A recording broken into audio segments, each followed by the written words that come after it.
You're listening to the Infinite Banking Mastery Podcast. Did you know that you could build a tax-free pool of wealth that's liquid and accessible all your life while building your retirement nest egg? Gain full control of your financial future and stop relying on the government and banks. The wealthy have already discovered this wealth-building secret. Now it's your turn to get financially secure without following the conventional wisdom that keeps you in debt to banks. Now here's your host, Valerie LaRocque.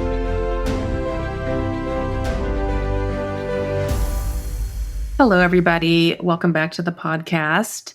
Thank you for being here and thank you for being a listener. I thought I would go ahead and continue on the topic of underwriting this week and just do another segment on accelerated underwriting specifically. And the question, how fast is it?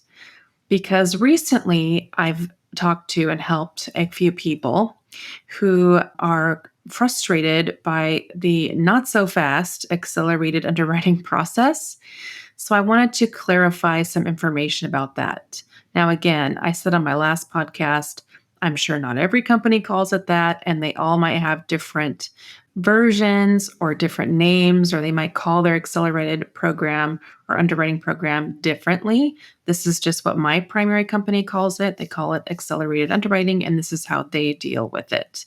I do work with other companies as well, but not so frequently that I'm using accelerated underwriting with these other companies.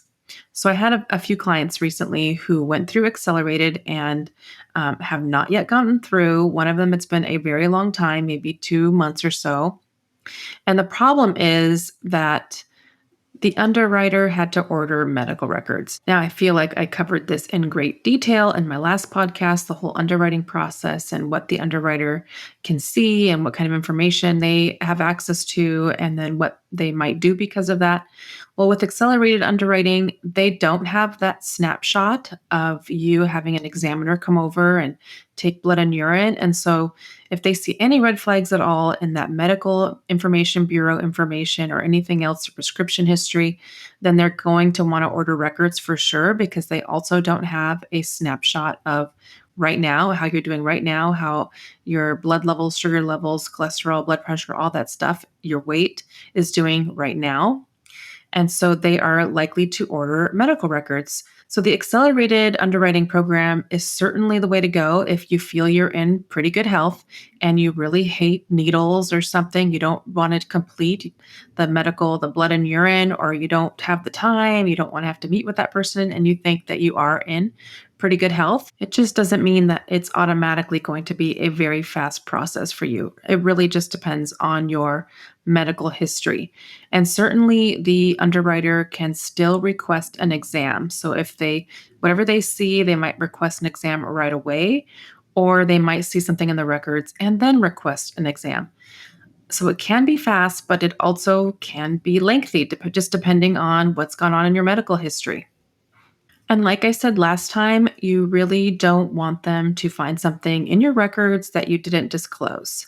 If it was an honest mistake and you really just didn't remember something from your medical history, or it was really far back, something like that is usually just fine. They know people can't remember every single thing and every single date and every single doctor's name, but you don't want to purposely exclude something from your medical records that they can find. Depending on what it is, what you excluded or what you omitted or what you forgot to say. Sometimes they go easier on this than other times. Sometimes they feel like it was on purpose, and sometimes they think, oh, that was a mistake, or they understand if you are saying you forgot or something. So sometimes they'll go easier, or sometimes they'll say something like, due to unadmitted medical history and such a whatever else is going on with your medical history that could affect your rating. Maybe it's not a ton, maybe it's a little bit. It really depends on what was omitted or what was not disclosed and how bad that illness was, or whatever you were dealing with. How sick were you, or what was the medication for that you forgot to mention? It really depends on what actually was going on. There are certainly some things that could be in your medical history that, if not disclosed, that you could receive a decline for. That may not have been a decline if you had just disclosed it. So accelerated underwriting, if it's working the way we expect it to, if you're in great health, if you don't have much in your medical history, you can be approved in as quick as a week. I've even had someone approved in like 3 to 4 days with accelerated underwriting. But if they have to have records, if they need to go out and request records, or if your doctor then says, we need our own form signed, and then there's questions, and not all the notes get sent over to the underwriter, and now the underwriter has additional questions, it certainly can drag it out because doctors are not in the biggest hurry, as I've mentioned before, to get those records over. And so once we have to go get records, that can definitely slow everything way, way down. And that accelerated underwriting could end up taking 3 to 4 weeks or longer. But I will say that usually when I'm talking to someone, I'm trying to find out about their medical history if that's the direction they're wanting to go, so that I can kind of give them some direction as to whether or not I think they should go that direction, or if we may as well do full underwriting.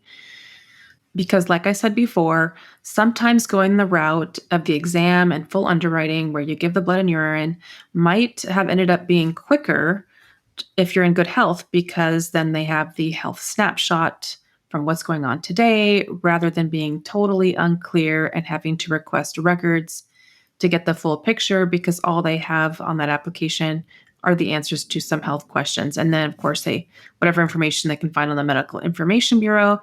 Maybe there's something on there where you did have higher blood sugar levels in the past, and now they don't really know what it is today. So that's when they might request an exam or records to see your most recent blood test with your doctor. But companies are improving, I would say, all the time with accelerated underwriting and just underwriting in general. There are companies bringing AI into it. They're very restrictive on how they use AI. They're very cautious and protective, but some companies are starting to use that to just help underwriting move a little more quickly. And I'm sure as the years progress and AI just becomes more and more in everybody's lives, that they will get pretty quick with underwriting, partially because of AI. Oh, and another thing with my primary company, and I'm sure this is the same with the couple other companies that I work with for infinite banking style policies, they do also do a soft credit check when they are doing accelerated underwriting, which does not affect your credit in any way, but they do a soft credit check. Since they're not putting you through full underwriting, they do what they can to do a thorough underwriting. That's one thing's for sure, that the insurance companies are going to do as thorough of an underwriting as they can, whether it's accelerated or full underwriting. They really want to understand your health history and the important information about you, what kind of risks you take, if you're climbing mountains or jumping out of planes. They just want to know what kind of risk taker you are, and how you take care of yourself, and if you're seeing a doctor, and do you treat things when they occur. If you have some sort of health condition or diagnosis, are you treating it or are you ignoring it? They really just want to be thorough. So that's all I have for you today. Might be a bit of a shorter podcast, but I just wanted to expand a little bit on underwriting and accelerated underwriting, since I've just had this with a few people and we've been talking about it. And it's an issue that they're wondering about. Why is it taking so long? Why am I not approved yet? So I just thought I would explain some more for those of you who may want to reach out and want to understand more about the accelerated versus full underwriting option. And if you are feeling ready to reach out, or that you'd like to work with me and partner with me to build an infinite banking plan for you, or whole life insurance, or term insurance, or disability insurance, or hear of some way that I can help you, you feel free to reach out. You can reach me at Valerie@alphaomegawealth.com. I really enjoy meeting listeners, and I hope to meet you. I hope you have a great week. Take care.